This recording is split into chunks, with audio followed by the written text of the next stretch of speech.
Hello, today I'm going to show you how you can personalize your own fabric tape. I don't know if you've seen the tapes that they're selling now. Instead of washi, they have the fabric tape, and they have printing along the tape. It looks really awesome, and I liked them, but gosh, it's kind of expensive, especially if I only want to use, that printing on like one project. And so for my spines, I decided that I was going to try to do something to see if I could maybe get them to look the way I wanted to.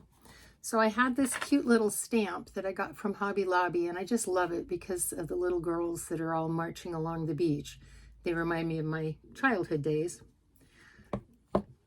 And then I made this little album. It's a little sea album or beach album with two little kids. And notice I have got this stamp that I used and stamped down the tape on the back. And I'll just do a really quick walkthrough so you can see there's nothing exciting in this album.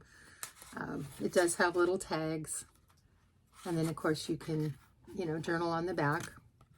A little seashell pulls on the tags right there.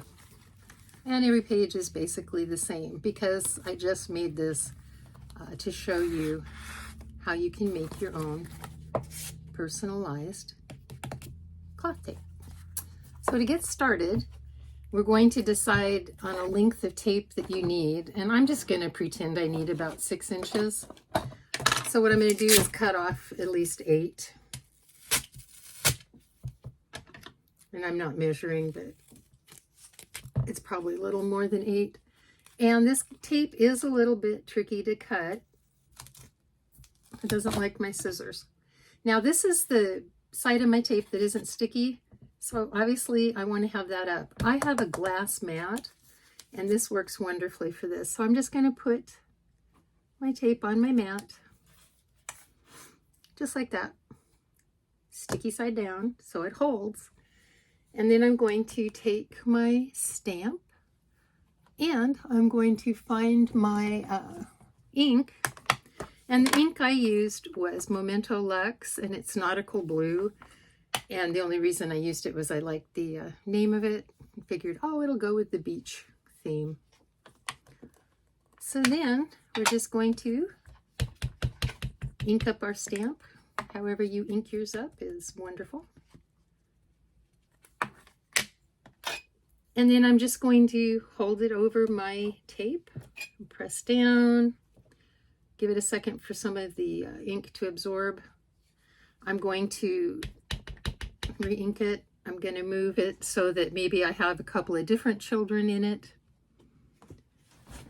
I need to stand up over my stuff. I'm going to press down. Give it a second for the ink to absorb. I didn't do a really great stamping job on the top. I'm going to ink up my block again. Press, oops, I wiggled, press down.